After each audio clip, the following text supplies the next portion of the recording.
प्रिय छात्रों नमस्कार। आपका फिर से इस ऑनलाइन प्लेटफॉर्म पे एक बार पुनः स्वागत है। आप इससे पूर्व की वीडियो भौतिक विज्ञान के कक्षा 10 में आप सेट 1 और सेट 2 ऑलरेडी मुझे उम्मीद है आप लोग देख चुके होंगे। आज हम लोग सेट 3 सॉल्व करने जा रहे हैं, ठीक है ना। तो अगर हम लोग सेट 3 की बात करें, बहुविकल्पीय प्रश्नों पर ही चलते हैं हमेशा की तरह। सबसे पहला जो बहुविकल्पीय प्रश्न है आपसे, वो आपसे कह रहा है कि प्रकाश के परावर्तन के नियम सदैव सत्य होते हैं। तो परावर्तन के नियम की जो बात है वो हर प्रकार के कहने का मतलब, चाहे वो क्या कहते हैं आपका, चाहे जैसा भी दर्पण हो, गोलीय हो, समतल हो, सभी के लिए ट्रू होता है।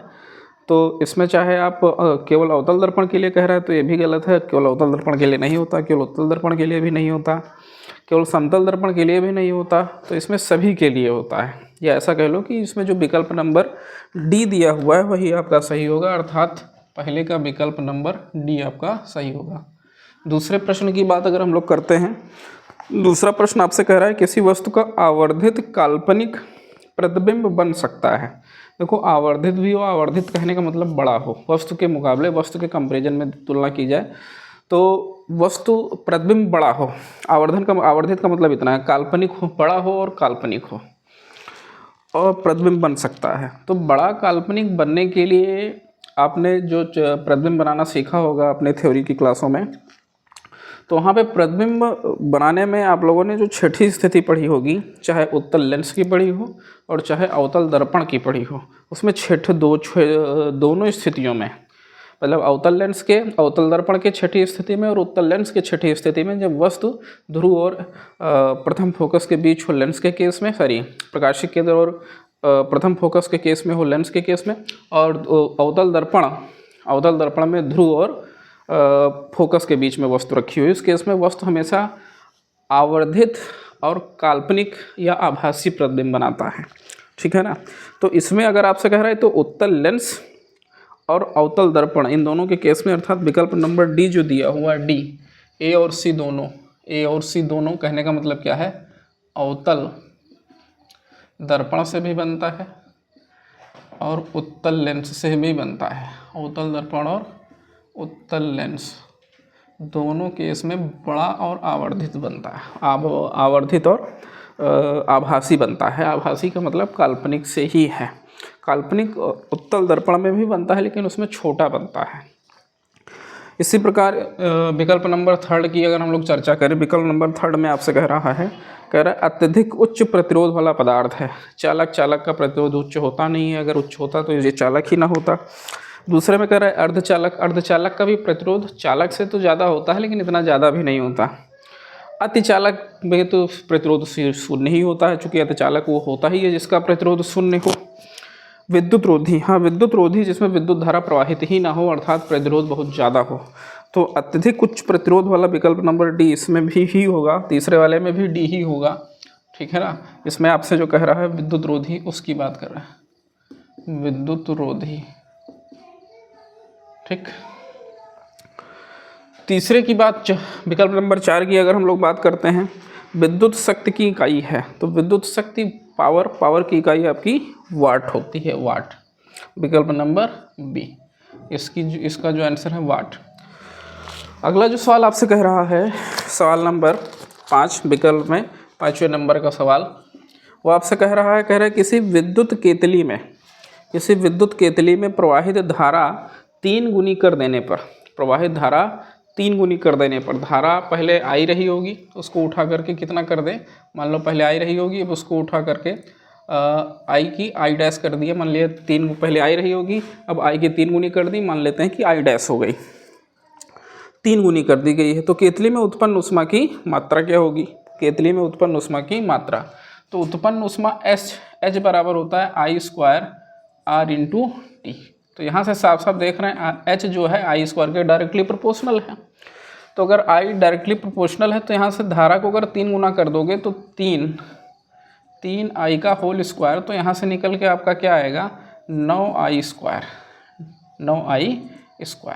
तो कहने का मतलब क्या है, यहाँ से जो आपका धारा होगी वो पहले की अपेक्षा 9 गुनी हो जाएगी। कहने का मतलब अगर हम इसमें चलें 5वें में, तो 5वें में जो आपका उत्तर हो जाएगा, उत्तर नंबर 5वें में आपका 9 गुनी, या विकल्प नंबर सी देख लीजिए, ये आपका क्या हो जाएगा 9 गुनी।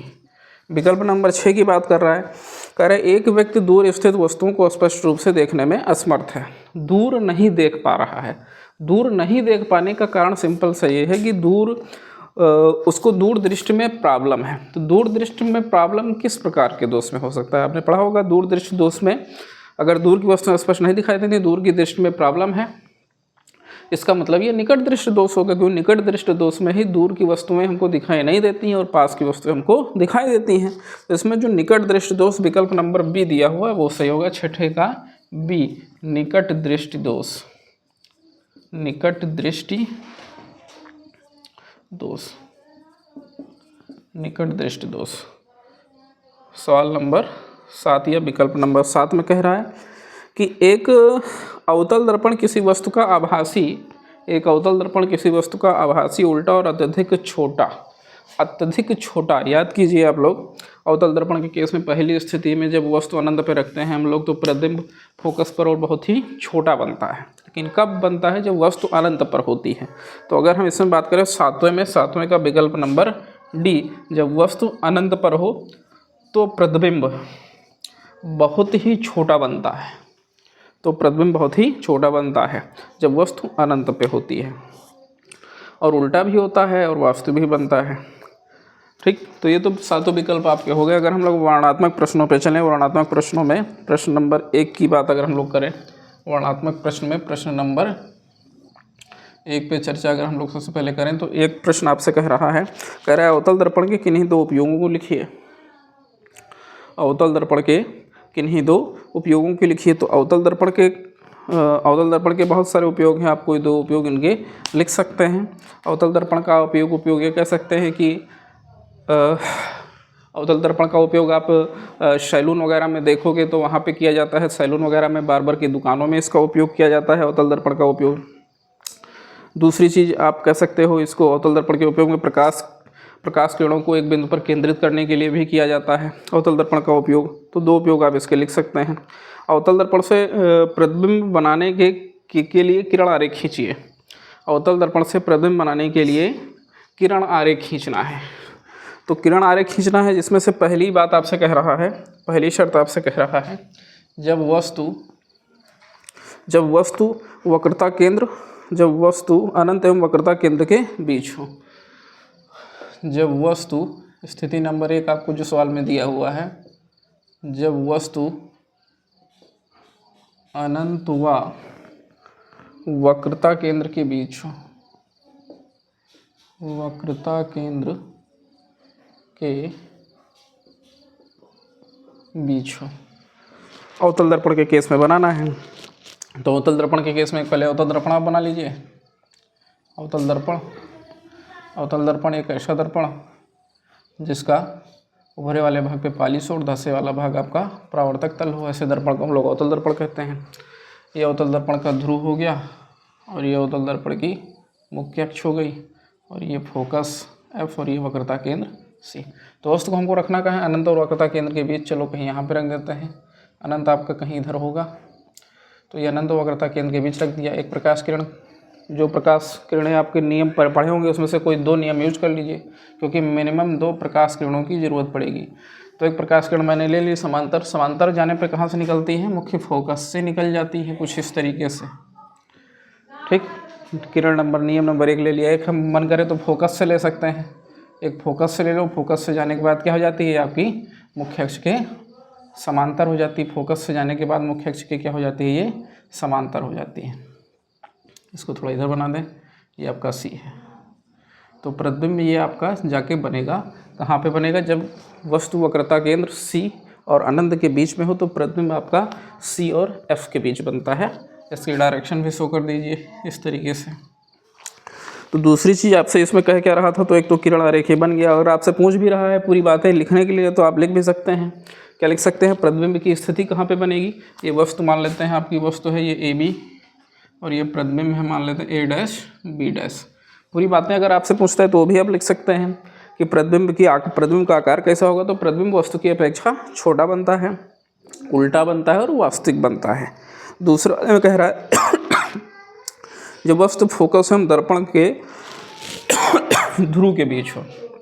दूसरी स्थिति आपसे कह रहा है जब वस्तु फोकस एवं ध्रुव के बीच हो, एफ व पी के बीच हो, एफ व पी के बीच हो।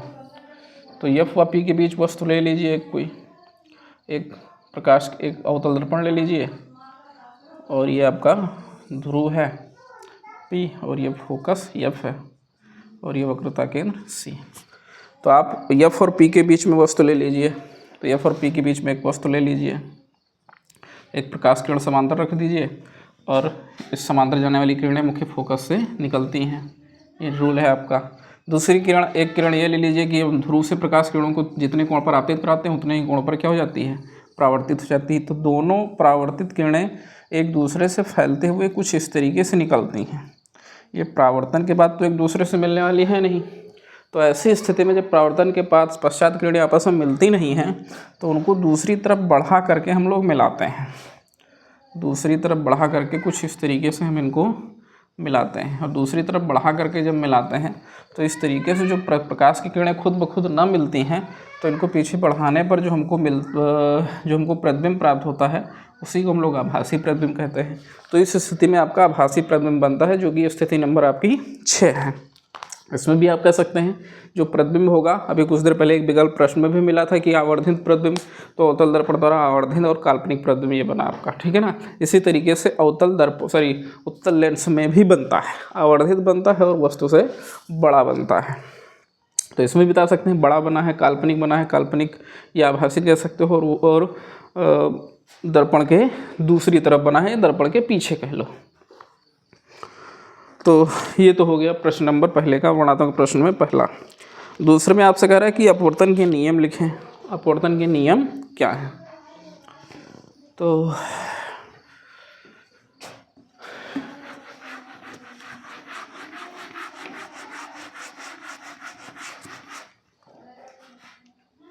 प्रश्न नंबर 2 में आपसे कह रहा है अपवर्तन के नियम क्या है। तो अपवर्तन के नियम, दूसरे प्रश्न आपसे कह रहा है अपवर्तन का नियम। तो अपवर्तन के 2 नियम है, आप लोगों ने पढ़े हैं कि अपवर्तन के 2 नियम होते हैं। एक नियम यही कि आपतित किरण, अपवर्तित किरण तथा आपतन बिंदु पर अभिलंब, आपतित किरण, अपवर्तित किरण तथा आपतन बिंदु पर अभिलंब तीनों एक ही तल में हो। तो इसको एक चित्र के माध्यम से जरा देख लीजिए। मान लेते हैं आपके पास ये कोई 2 माध्यमों को पृथक करने वाला कोई पृथककारी मीडियम है।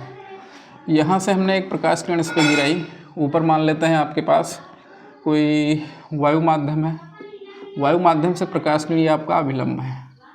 वायु माध्यम से प्रकाश की किरण, वायु माध्यम से प्रकाश की किरण मान लो जल में प्रवेश कर रही है। तो जल में प्रवेश करने पर विरल से सघन में जाएगा, तो अभिलंब से दूर हट जाएगा, अभिलंब की ओर झुक जाएगा। ये आपका अभिलंब है, ये आपका क्या है, अभिलंब है, ठीक। और ये आपकी आपतित किरण है, ये आपका आपतित किरण है, और ये आपकी अपवर्तित किरण है, अपवर्तित किरण, ठीक। ये आपका पृथककारी माध्यम है।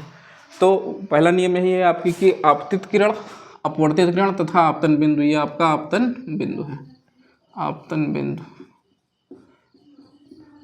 आपतित किरण, अपवर्तित किरण तथा आपतन बिंदु पर अभिलंब तीनों एक ही तल में होते हैं, तीनों बोर्ड के तल में ही हैं। यही आपका पहला नियम है। दूसरा नियम आपसे क्या कह रहा है कि जो ये आपतन कोण का मतलब क्या? आपतन कोण का मतलब आपतित किरण और अभिलंब के बीच बने कोण को आपतन कोण कहते हैं। अपवर्तित किरण और अभिलंब के बीच बने कोण को अपवर्तन कोण कहते हैं। तो आपतन कोण की ज्या का मतलब साइन से है, ज्या, आधा ज्या और या, ज्या का मतलब साइन से है। आपतन कोण की ज्या मतलब साइन आई, अपवर्तन कोण की ज्या मतलब कि साइन आर। इसका अनुपात जो होता है एक सदैव एक नियतांक होता है, जिसे प्रथम माध्यम के सापेक्ष दूसरे माध्यम का अपवर्तनांक कहते हैं। ये अपवर्तन जो n है ये अपवर्तनांक है। अपवर्तनांक हमेशा उस माध्यम का लिया जाता है जिसमें प्रकाश की किरण प्रवेश करती है, उस माध्यम के सापेक्ष लिया जाता है जिस माध्यम से प्रकाश किरण प्रवेश करती है। फिर से एक बार सुन लीजिए, जिस माध्यम में प्रवेश करती है उसका अपवर्तनांक होता है, जिस माध्यम से प्रवेश करती है उसके सापेक्ष होता है। तो ये अपवर्तन के 2 नियम हैं। तो अब इसमें अगर हम लोग देखें दूसरे वाले में एक न्यूमेरिकल भी दिया हुआ है, कह रहा है कि 3 सेंटीमीटर की वस्तु एक उत्तल लेंस के मुख्य अक्ष के लंबवत रखी है। 3 सेंटीमीटर की वस्तु उत्तल लेंस के मुख्य अक्ष के लंबवत रखी है। तो 3 सेंटीमीटर की एक पहले वस्तु ले लेते हैं हम लोग पहले।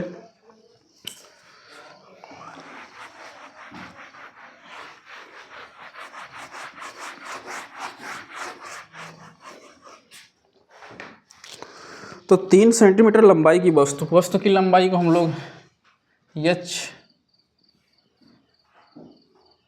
h से लिख देते हैं। वस्तु की लंबाई h बराबर आपकी कितनी हो जाएगी, h कर देते हैं हाइट ऑफ ऑब्जेक्ट। ये दिया हुआ है आपका कितना, ये दिया हुआ है 3 सेंटीमीटर। दूसरी चीज़ आपसे कह रहा है कि उत्तल लेंस के मुख्य अक्ष के लंबवत रखिए। लेंस की फोकस दूरी 30 सेंटीमीटर। उत्तल लेंस की जो फोकस दूरी दी हुई है वो दी हुई 30 सेंटीमीटर। चूँकि उत्तल लेंस की दूरी पॉजिटिव होती है तो इसलिए हमने पॉजिटिव ले रखा है। इसको पॉजिटिव कर दीजिए, इसको भी पॉजिटिव कर सकते हैं। मन में आता है ये क्यों, तो ये इसलिए क्योंकि मुख्य अक्ष के लंबवत है। मुख्य अक्ष के लंबवत होने का मतलब वाई अक्ष की धन दिशा में, वही चिन्ह परिपाटी के अनुसार कि 30 सेंटीमीटर के लेंस से वस्तु की दूरी 10 सेंटीमीटर है। लेंस की फोकस दूरी 30 सेंटीमीटर और लेंस से वस्तु की दूरी 10 सेंटीमीटर। वस्तु की दूरी जो u दिया है वो दिया है आपका 10 सेंटीमीटर। वस्तु की दूरी निगेटिव लेते हैं तो u बराबर -10। प्रतिबिंब की स्थिति, आकार एवं प्रकृति ज्ञात कीजिए। तो प्रतिबिंब की स्थिति फिर से हमको v निकालनी है, प्रतिबिंब की स्थिति v निकालनी है। तो प्रतिबिंब की स्थिति आप लेंस फार्मूला इसमें लगा दीजिए। तो लेंस फार्मूला ले, लेंस सूत्र से 1/f = 1/v - 1/u। तो v निकालना है, u को इधर उठा लाओ तो 1/f + 1/u = 1/v। तो f का मतलब कितना है, f का मतलब कितना है आपके पास 30 है, और प्लस u कितना है आपके पास -1/10 है, = 1/v हमको निकालना है। 10 और 30 का एलसीएम लेंगे तो 30 आ जाएगा। 10 और 30 का एलसीएम 30 आ जाएगा। 10 और 30 का एलसीएम आपका कितना आ जाएगा, 30 आ जाएगा। तो 10 और 30 का एलसीएम 30 आ जाएगा तो बटे में 30, और ये हो जाएगा आपका 1 - 3 = 1/v। ये निकल के आ जाएगा -2/30 = 1/v। 1/v तो v = -15 सेंटीमीटर। v की वैल्यू माइनस में आई। इसका मतलब प्रतिबिंब लेंस के बाईं ओर ही बन रहा है। बाईं ओर बनने का मतलब उधर ही बन रहा है जिधर वस्तु रखी है।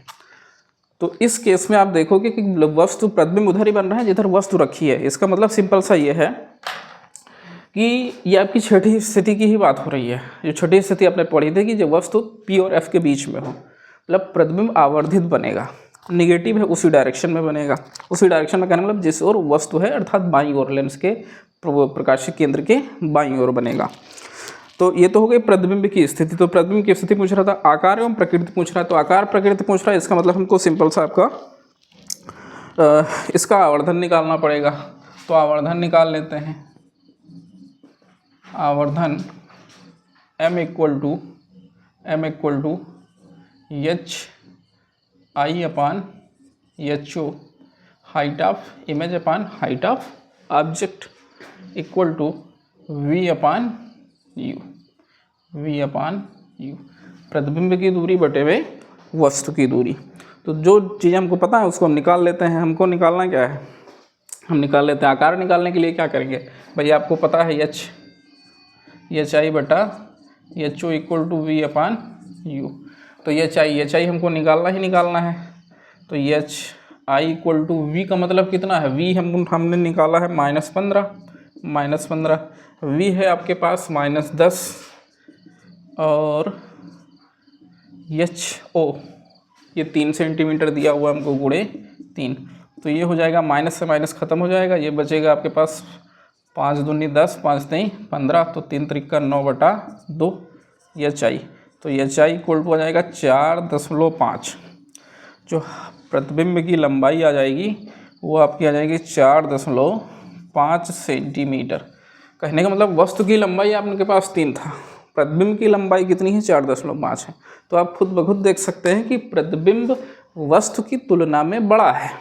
प्रतिबिंब की लंबाई वस्तु की तुलना में बड़ी है। और आवर्धित अभी हम लोगों ने आज ही 2 बार चर्चा कर चुके हैं कि ऐसी स्थिति में प्रतिबिंब हमेशा बड़ा ही बनता है।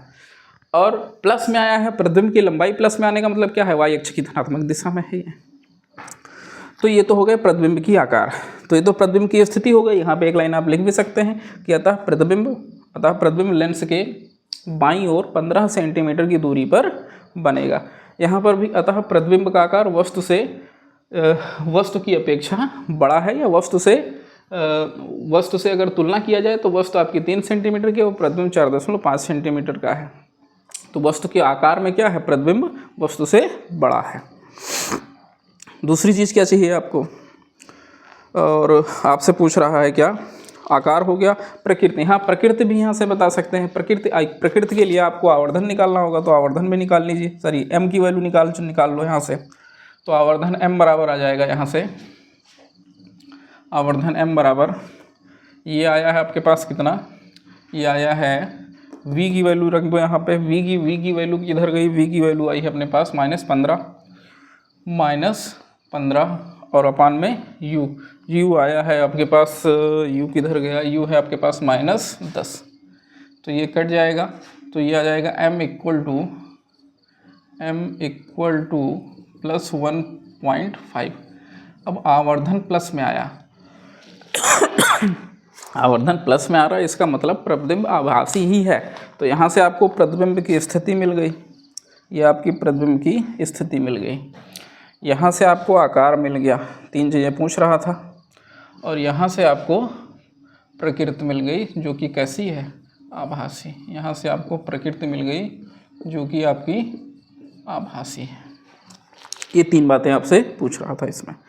क्या हम इस प्रतिबिंब को पर्दे पर प्राप्त कर सकते हैं? तो पर्दे पर किस प्रकार के प्रतिबिंब को प्राप्त कर सकते हैं? भाई लाजमी सी बात है, पर्दे पर हम लोग वास्तविक प्रतिबिंब प्राप्त करते हैं, आभासी को तो नहीं प्राप्त कर सकते, तो बन रहा है आभासी। तो हम इस प्रतिबिंब को पर्दे पर प्राप्त नहीं कर सकते हैं। ये इसका उत्तर हो जाएगा। नेक्स्ट सवाल नंबर 3 की अगर आपसे बात कर रहा है, सवाल नंबर 3 में देखते हैं। चलो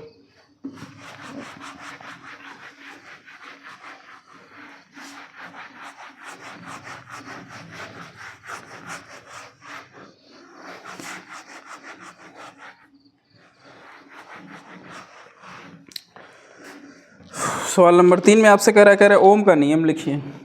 तो ओम ने अपना एक नियम प्रतिपादित किया था। ये एक जर्मन के वैज्ञानिक थे, इन्होंने अपना एक नियम प्रतिपादित किया कि इन्होंने अपना नियम जो दिया था कि किसी कंडक्टर के सिरों पर अगर हम लोग कोई पोटेंशियल लगा दें या विभवांतर लगा दें, पोटेंशियल डिफरेंस लगा दें, तो पोटेंशियल डिफरेंस लगाने के बाद इसमें जो धारा निकल के आएगी, या धारा जो उत्पन्न होती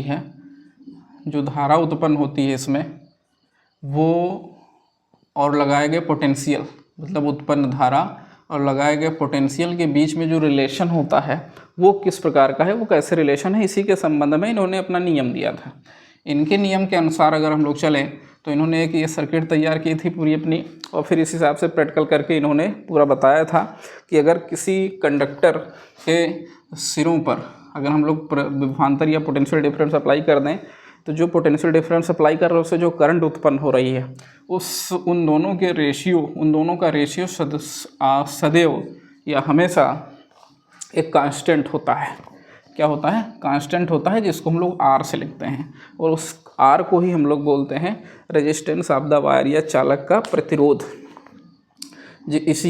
तो V/I इक्वल टू R, यही आपका ओम का नियम है। अब लिखना कैसे लैंग्वेज में, तो लैंग्वेज में भी लिख सकते हो कि, और इसमें एक शर्त ये थी कि इन्होंने मतलब ताप नहीं बढ़ाना है, ना दाब बढ़ाना है, मतलब भौतिक अवस्थाओं को परिवर्तित रखना है।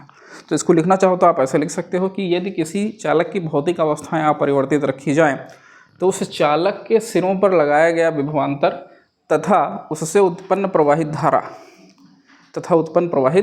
का अनुपात सदैव एक नियतांक होता है, जिसको हम लोग R से लिखते हैं।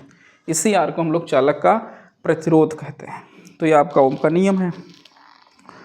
आपसे कह रहा है किसी ही तार के प्रतिरोध को प्रभावित करने वाले किन्हीं 2 कारकों का उल्लेख कीजिए। तो तार का प्रतिरोध मतलब R जो होता है, एक तो डिपेंड करता है किसी चालक तार की लंबाई पे, एक कंपोनेंट। एक बात आप ये कह सकते हो। दूसरी बात आप ये कह सकते हो कि ये अनुप्रस्थ काट के क्षेत्रफल के व्युत्क्रमानुपाती होता है, मतलब कि लंबाई बढ़ेगी तो प्रतिरोध बढ़ जाएगा, अनुप्रस्थ काट का क्षेत्रफल बढ़ेगा तो प्रतिरोध घट जाएगा, क्योंकि इसके इनडायरेक्टली प्रोपोर्शनल है, इन्वर्सली प्रोपोर्शनल है। या कह लीजिए व्युत्क्रमानुपाती है, ये बढ़ेगा तो ये घटेगा, ये घटेगा तो ये बढ़ेगा। दूसरी चीज़ आपसे कह रहा है, तो ये तो हो गया दो कारक जिन पर डिपेंड करता है, तो इसको लैंग्वेज में आप लिख सकते हैं, किसी चालक तार का प्रतिरोध उस चालक तार की लंबाई पर निर्भर करता है, अर्थात R अनुक्रमानुपाती L। दूसरा पॉइंट, किसी चालक तार का प्रतिरोध उस चालक तार के अनुप्रस्थ काट के क्षेत्रफल पर निर्भर करता है, अर्थात R directly proportional to 1/A या व्युत्क्रमानुपाती 1/A। दो पॉइंट आप ये लिख दीजिए, दो कारकों की पूछ रहा है, तीन पूछता तो प्रतिरोध ताप पे भी निर्भर करता है, वो भी लिख सकते थे, लेकिन उसकी कोई ज़रूरत नहीं। आपसे कह रहा है कि 400 वाट का, इसी में जो दिया हुआ है 400 वाट का एक बल्ब 200 वोल्ट के विद्युत स्रोत से जुड़ा है। 400 वाट का एक बल्ब 200 वोल्ट के विद्युत स्रोत से जुड़ा है, मतलब आपको पावर दिया हुआ है, पावर वो दिया हुआ है 400 वोल्ट, पावर दिया हुआ है P = 400 वोल्ट, P = 400 वाट दिया हुआ है। दूसरी चीज़ आपसे कह रहा है कि एक बल्ब 200 वोल्ट के विद्युत मेन से जुड़ा हुआ है, वोल्टेज आपको दे दिया है, ये दे दिया हुआ 200 वोल्ट, 200 वोल्ट के विद्युत मेन से जुड़ा हुआ है। बल्ब केवल 5 मिनट में उपयोग में लाया जाता है। बल्ब में प्रवाहित धारा तथा इसमें उत्पन्न ऊष्मा की मात्रा ज्ञात कीजिए। तो प्रवाहित धारा निकालना है तो आपको शक्ति धारा और करंट में एक रिलेशन आपको पता होना चाहिए, P = होता है V × I, P = V × I। तो हमको I चाहिए करंट, तो I = हो जाएगा P/V। P दिया हुआ है हमको 400, ये दिया हुआ है 200, ये सॉल्व करोगे तो I = आ जाएगा 2 एम्पियर। बहुत आसान बात थी। दूसरी आपसे पूछ रहा है कि उसमें उत्पन्न उष्मा की मात्रा पूछ रहा है, तो उत्पन्न उष्मा मतलब क्या, उष्मा H बराबर होता है I² R × T। उत्पन्न उष्मा H बराबर I² R × T। तो H का मतलब क्या है, H उत्पन्न उष्मा है, वो निकालना ही है, करंट हमको दिया ही है, R हमको नहीं पता है, तो यहाँ से R के लिए काम कर लो। R के ओम के नियम से, यहाँ पे ओम का नियम V/I = R होता है, यही नियम उठा करके R = V/I, यही R की वैल्यू उठा के वहाँ पे रख देते हैं, तो यह आ जाएगा V/I × T। तो ये I से I कैंसिल हो जाएगा, तो ये निकल के आएगा VIT, H बराबर VIT। और V हमको पता है 200 वोल्ट है, I का मतलब 2 एम्पियर हमको पता है, भी निकाला मैंने। और समय T दिया हुआ है 5 मिनट, तो इसको सेकंड में चेंज कर लीजिए 60 से मल्टीप्लाई करके। इन सबको मल्टीप्लाई करोगे तो आपका निकल के आ जाएगा 2 दूनी 4 पंचे 20, छक्का 120 और 2 और 1 3 0, तो 3 0 ये बढ़ा दीजिए, तो कुल मिला करके 1.21325 10⁵ जूल, ये कुल मिला करके 1.2 × 10⁵ जूल ऊर्जा, इतनी जूल ऊर्जा उत्पन्न होगी। तो आगे के जो प्रश्न है वो आपके आउट ऑफ सिलेबस के लिए हैं। आज के लिए सिर्फ इतना ही, आगे हम लोग फिर नेक्स्ट क्लास में देखेंगे।